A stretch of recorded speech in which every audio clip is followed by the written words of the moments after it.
Boa noite. Boa noite. Ministro Teori Zavascki torna públicos os nomes dos políticos que serão investigados na Operação Lava Jato.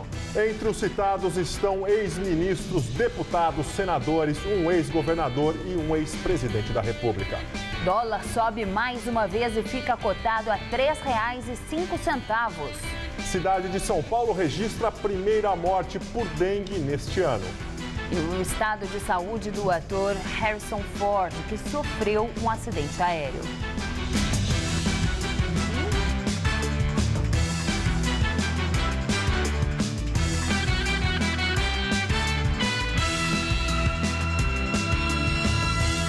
Ministro Teori Zavascki autoriza a investigação de políticos citados na Operação Lava Jato. Ele também divulgou a lista com os nomes dos políticos. Entre os citados estão os presidentes da Câmara e do Senado e também ex-ministros. Agora eles serão investigados por participação em um esquema de corrupção na Petrobras.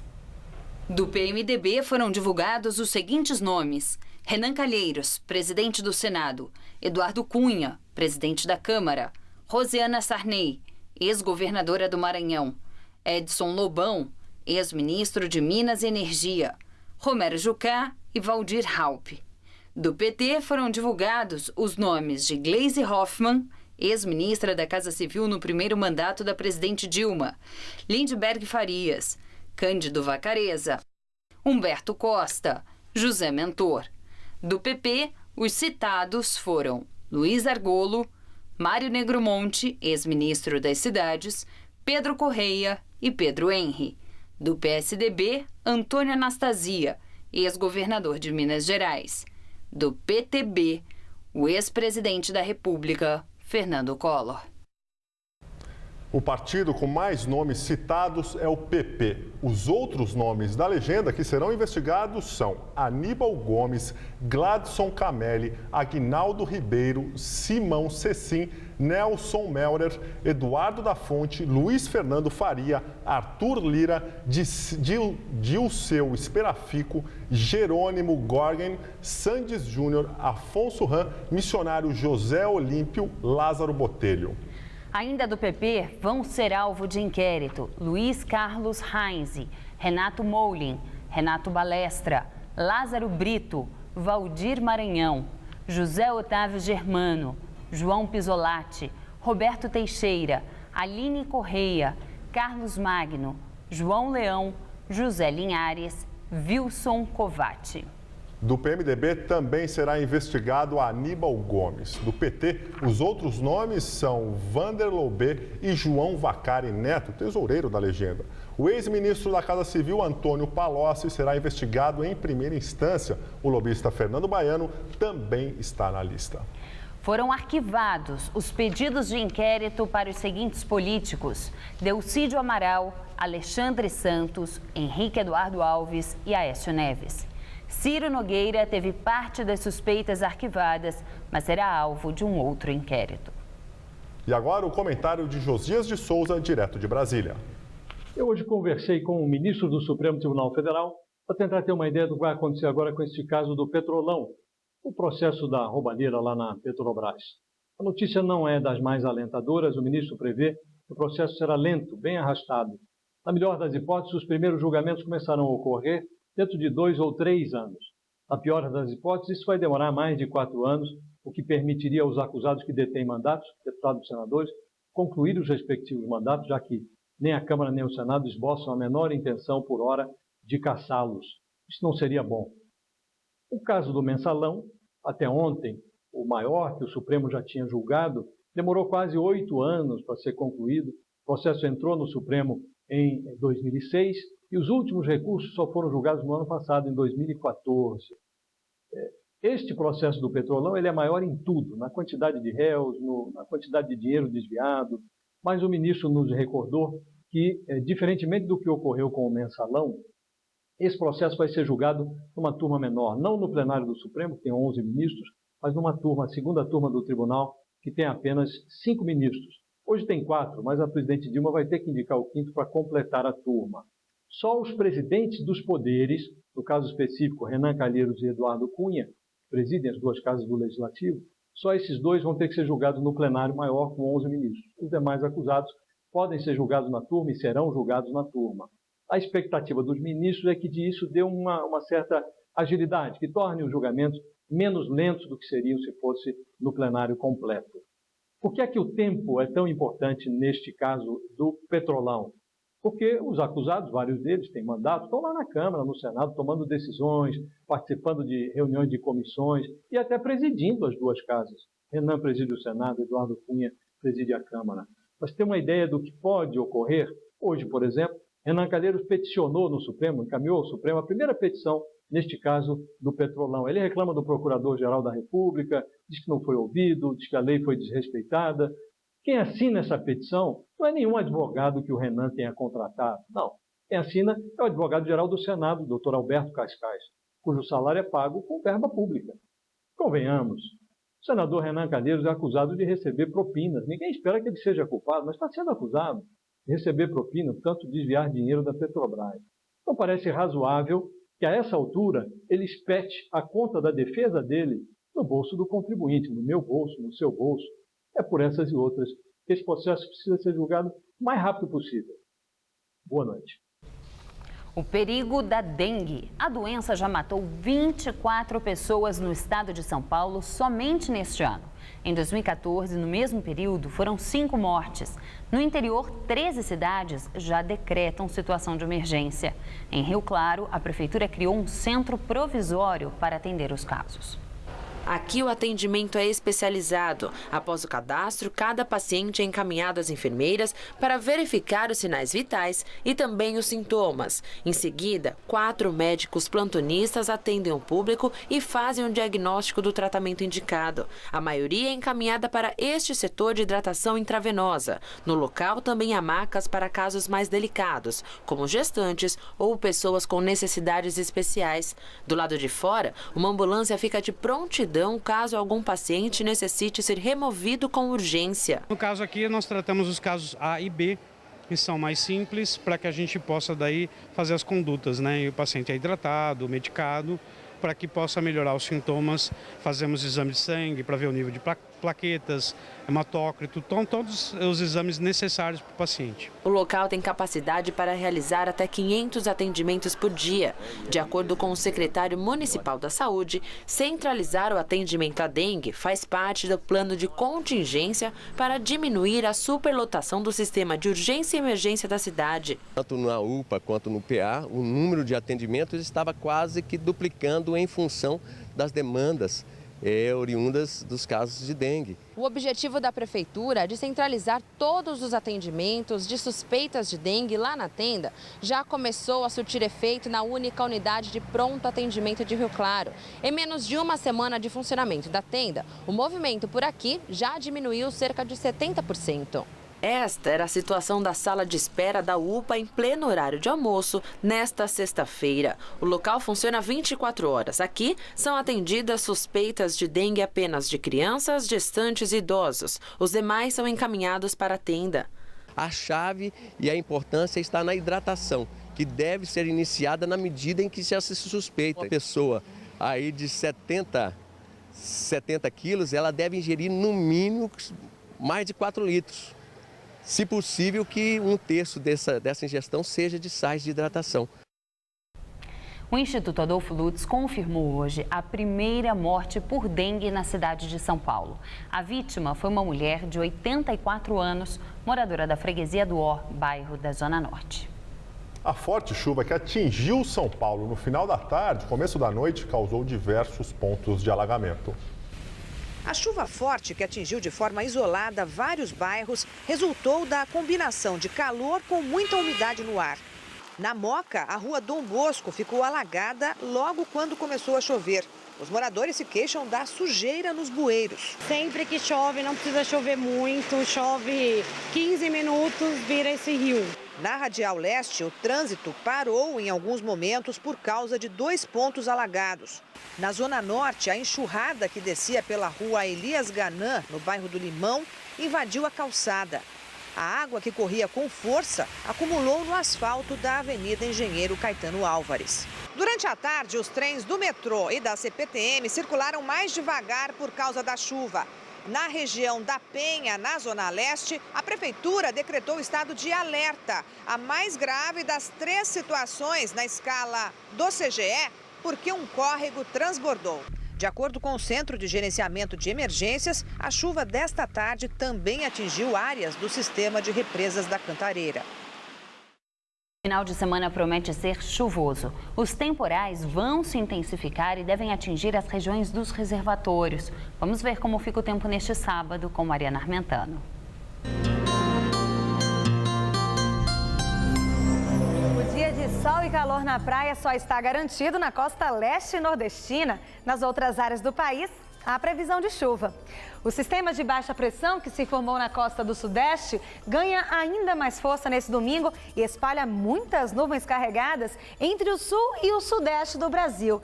Nas outras regiões, as pancadas estão associadas ao calor e acontecem de forma mais localizada. Com o tempo mais fechado, não vai fazer mais que 26 graus na cidade de Curitiba, 28 em Florianópolis, 29 graus em Belo Horizonte e no Rio de Janeiro, a máxima chega aos 32 graus. E nas capitais do leste e do nordeste, as temperaturas ficam em torno dos 30 graus e o sol brilha forte.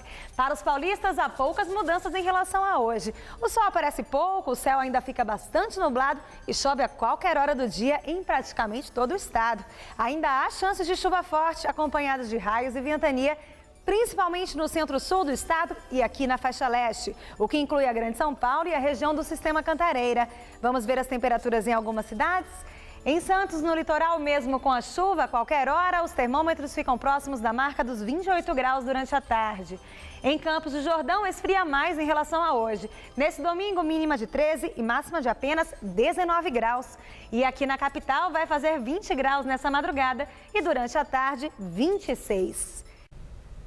Motorista de ônibus responsável por acidente que deixou 19 feridos é preso por embriaguez.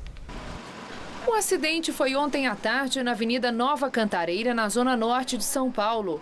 O motorista bateu o veículo num poste. No IML, o teste de bafômetro comprovou a ingestão de bebida alcoólica. O condutor também foi indiciado por lesão corporal. Se condenado, pode ficar até 5 anos na prisão. Este foi o segundo acidente envolvendo ônibus em São Paulo ontem.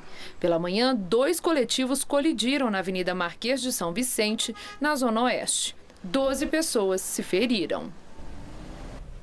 O prédio que abrigou o antigo Cine América, no centro de São Paulo, hoje está invadido pelo movimento dos sem-teto do centro. Os invasores construíram suas casas dentro das salas de cinema e vivem sem nenhuma janela ou ventilação, longe da luz do dia. O que lembra, coincidentemente, com um cenário de filme.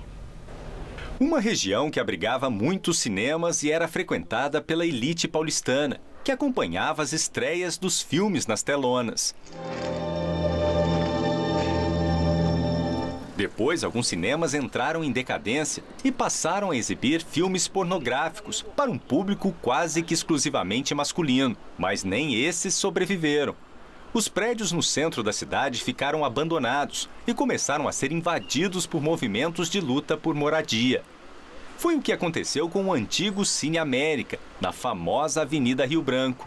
O edifício, invadido há 3 anos, hoje abriga cerca de 70 famílias. A tela grande não existe mais. Nas paredes estão apenas algumas luminárias que também não funcionam. O teto escuro permanece, assim como a estrutura onde ficava o projetor. Do antigo cinema não sobrou praticamente nada. Aqui onde ficavam as cadeiras foram construídos cômodos para abrigar os moradores. E um detalhe chama a atenção. Aqui não tem janelas, então a gente não tem contato com a luz natural, com a luz do dia. E a sensação é que a gente está sempre no período da noite. No começo foi difícil. Nossa, parecia que eu não tinha acordado ainda, que estava à noite ainda. O local fechado e a falta de luz lembram o filme Dogville, estrelado por Nicole Kidman em 2003. As cenas se passam nos anos 30 e narram a falta de privacidade dos moradores de uma comunidade que funciona em um ambiente excêntrico, sem céu, sol ou natureza. Dona Maria Silvia, que está com 85 anos, diz que não se importa com a escuridão e a falta de ventilação dos quartos. Só não quer voltar a morar na rua, como fez durante muitos anos da vida. Fiquei debaixo do viaduto da Alcântara Machado, então fiquei lá com meus filhos. É dois, que tem um homem e uma menina. Quando eles chegam, eles nem olham isso. Eles olham a possibilidade de morar melhor, de ter o seu espaço e viver dignamente. Inflação oficial atinge o maior patamar desde maio de 2005. Segundo o IBGE, em 12 meses, o índice de preços ao consumidor amplo acumulou alta de 7,7%. Em fevereiro, o IPCA ficou em 1,22%. É a maior taxa para meses de fevereiro desde 2003. De acordo com o IBGE, a gasolina, que aumentou em média 8,42%, exerceu o maior impacto na alta da inflação. Dólar segue tendência de alta e fecha o dia cotado a R$ 3,05. É o maior valor desde agosto de 2004. Na semana, o dólar subiu pouco mais de 7%. No ano, quase 15%. A valorização da moeda americana teria relação com especulações de que o Banco Central pode aumentar sua atuação no mercado de câmbio, justamente para conter a alta do dólar. E agora vamos ao comentário de economia com Vinícius Torres Freire. O dólar, como a gente viu, pulou para R$ 3,05. Está muito caro? Vai dar problema? Vai continuar a subir? Por que está subindo? A disparada do dólar em prazo tão curto não é sinal de boa coisa. Mas a gente precisa entender melhor o que está acontecendo para não entrar em clima de pânico. Primeiro, o dólar está muito caro? Sim e não. Sim, porque subiu muito rápido em muito pouco tempo. Isso causa alguma desordem na economia. As empresas, por exemplo, fazem planos estimando o preço do dólar para mais ou menos um ano. Por aí. Para empresas que têm custos ou dívidas em dólar, uma subida rápida e imprevista reduz lucro, pode reduzir emprego e investimento. Em casos extremos, pode deixar a empresa asfixiada financeiramente. Enfim, como o preço do dólar determina muitos outros preços da economia, da comida a máquinas importadas, variações fortes da moeda americana aumentam a incerteza, que é sempre ruim para os negócios. A gente ouve dizer também que o dólar está no maior valor em 10 anos, que o dólar também estava a R$ 3,00 em 2004. Mas todo mundo sabe que R$ 3,00 em 2004 valem muito mais do que R$ 3,00 hoje, por causa da inflação. Logo, numa medida de mais longo prazo, o dólar, na verdade, não está lá tão caro. Feita todas as contas certas, está mais ou menos no nível em que estava em 2007, por aí. O dólar estava barato demais, tanto que o Brasil estava gastando o que não tinha lá fora. Segunda questão, vai dar problema? No curto prazo, como a gente já disse, vai. Como a gente disse, atrapalha a vida da empresa, o dólar está tão alto em tão pouco tempo. Além do mais, dólar mais alto encarece o preço de muita coisa e causa inflação, o que exige juros mais altos, o que esfria mais a economia. Terceiro, o dólar vai continuar a subir? Se eu soubesse a resposta exata, estaria muito rico. Mas a tendência é dólar mais caro neste e nos próximos anos. O dólar sobe porque a economia brasileira precisa se ajustar a um nível de gasto menor. O dólar mais alto empobrece a gente. E o dólar sobe em relação a todas as moedas do mundo, pois a taxa de juros vai aumentar nos Estados Unidos. Em parte, o Brasil acompanha uma tendência mundial. Quarto, dólar mais alto pode ajudar a recuperação econômica, mais adiante. Dólar mais caro barateia o produto nacional e encarece os importados. Isso pode dar um estímulo à produção nacional mais adiante. Por hora, dólar mais caro é sinal de tensão forte, mas no futuro pode nos ajudar a sair do buraco. Boa noite. A seguir, Estado Islâmico destrói cidade iraquiana. E o estado de saúde de Harrison Ford. Ator passa por cirurgia após sofrer acidente aéreo. Talvez você ainda não tenha ido à Câmara de Vereadores de São Paulo, porque ela fica longe da sua casa, né? Mas não tem problema, pois a partir de agora ela vai ficar bem pertinho de você. Vem aí Câmara no seu bairro, que vai ouvir todas as necessidades da sua região. Serão realizadas 32 sessões plenárias na cidade inteira. Tudo para que a gente possa ouvir as suas ideias e sugestões. Por isso, participe! É a Câmara de Vereadores de São Paulo indo ao seu encontro por uma cidade melhor. Olha aí, a Casas Bahia tá jogando para baixo o preço das TVs, dos refrigeradores, das lavadoras, dos notebooks, dos tablets e de muito mais produtos. Vem pra loja e pagar ainda mais barato. Baixou muito o preço da TV 47 polegadas LED Full HD da LG. Compre agora por R$ 1.999 à vista. E tem 2 em 1 positivo Intel Quad-Core. Tela Touch 10 polegadas, destacável e rotacional por R$ 899 à vista. Vem pagar menos, vem negociar com o vendedor. Se você quer uma lavadora nova, preste atenção. Esta lavadora Electrolux é sua por apenas R$ 999 à vista. Isso mesmo. E não para por aí. Agora você também leva a batedeira a partir de R$ 39,90 à vista. E você ainda pode comprar sem juros e sem entrada. Olhe que oportunidade! Com apenas R$ 79,90 por mês, você leva para casa este guarda-roupa de casal Veneza com 6 portas. 6 portas, aproveite! Só a Casas Bahia para fazer tudo tão barato assim. Se você quer estudar jornalismo, relações públicas, publicidade e propaganda ou rádio, TV e internet, a Faculdade Casper Liber é o seu lugar. Quer conhecer? Eu te levo!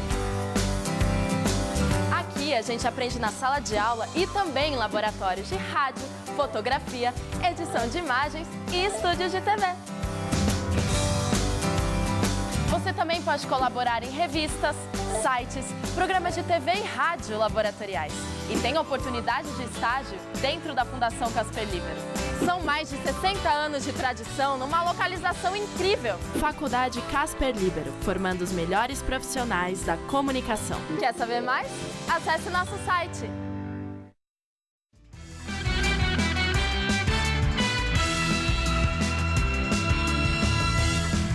Iraque denuncia mais uma barbárie do Estado Islâmico. Os jihadistas saquearam e destruíram a antiga cidade assíria de Nimrud. O Estado Islâmico teria usado máquinas pesadas para demolir os sítios arqueológicos. Nimrud fica às margens do rio Tigre, perto de Mossul, principal reduto dos jihadistas no norte do Iraque.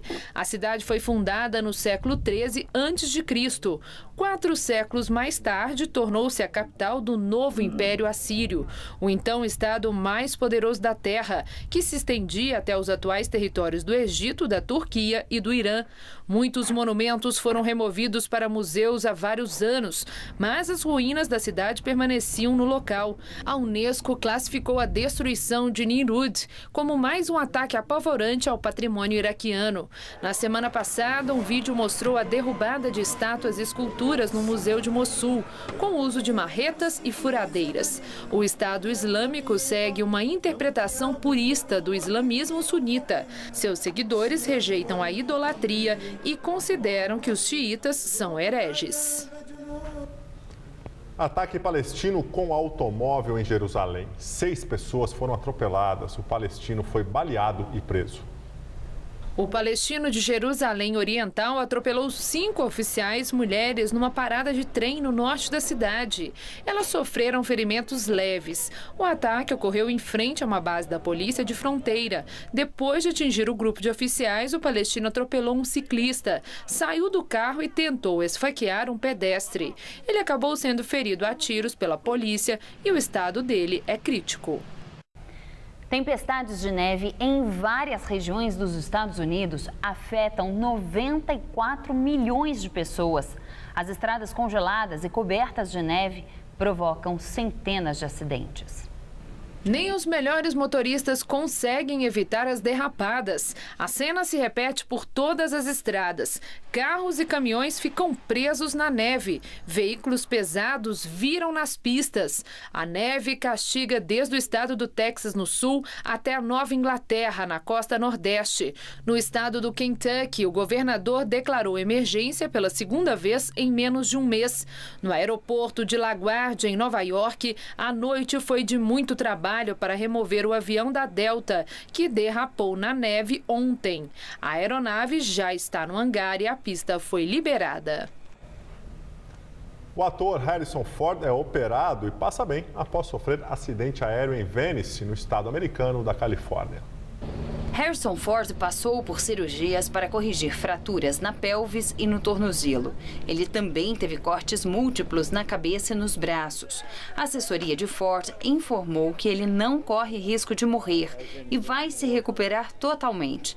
O ator, de 72 anos, pilotava um monomotor de 1940, usado em treinamentos da Segunda Guerra Mundial.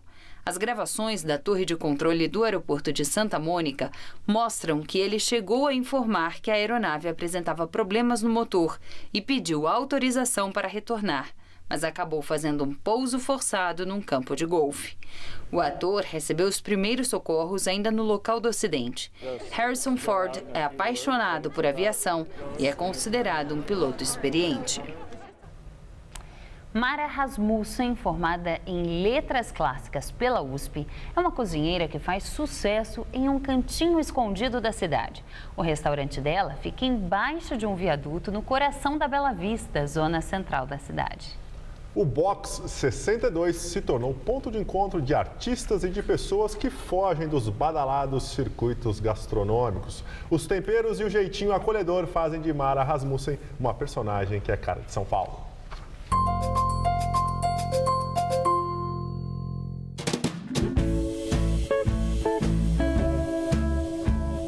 Quem passa despercebido pode não notar, mas debaixo do viaduto Jaceguai, que dá acesso à Radial Leste, fica um pequeno restaurante. O Box 62 divide espaço com um tradicional sacolão do bairro e tem como vizinho de frente o lendário Teatro Oficina. Mara Rasmussen, cozinheira e proprietária, nasceu em Nova Odessa, interior paulista, e na capital adotou a Bela Vista como morada. O começo aqui foi tentar entender uma culinária que fosse ao mesmo tempo saborosa e gostosa e bem feita, mas não muito cara. Então eu cheguei nessa coisa da coxinha, que eu acho que é uma coisa que todo mundo gosta, né? Todo mundo mesmo, mas a coxinha daqui foge ao trivial. São 6 tipos de recheio. Fazem sucesso a de carne seca e a de shimeji, com massa de batata doce. A proposta foi criar um restaurante acolhedor e com comida simples. Eu propunha uma torta com salada, um cuscuz com salada. Daí, aos poucos eu fui ampliando aí. Compra um filé mignon, compra um peixe, compra uma lula. Aqui dentro do restaurante da Mara, chamou a nossa atenção que aqui na parede, ó, tem o diploma que ela se formou pela Universidade de São Paulo em letras nos anos 70. Mara, então a gastronomia entrou depois assim na sua vida. Como é que foi essa transição? Não, na realidade, desde pequenininha eu gostava da cozinha da minha casa. Sempre gostei de plantar rabanete, plantar cenoura, sempre gostei desse setor. A proximidade com o Teatro Oficina faz do Box 62 parada certa de muitos artistas. E é um público bem interessante, bem divertido, já virei amiga de vários deles, enfim. O Zé Celso está sempre aqui. Outro cliente famoso é o ator Paulo César Pereio, que mora na vizinhança. Eu passei a vir aqui todo dia de manhã para tomar uma boa água de coco, para ler o jornal, tomar uma fruta. Comecei a almoçar aqui. A comida é maravilhosa. Cada dia da minha vida é um dia de conhecer gente nova, de trocar ideia. Eu acho que essa é a minha felicidade. A edição das 10 do Jornal da Gazeta termina aqui. Nós voltaremos na segunda-feira. Uma boa noite. Fica agora com o Rony Von no Todo Seu. Uma ótima noite para você.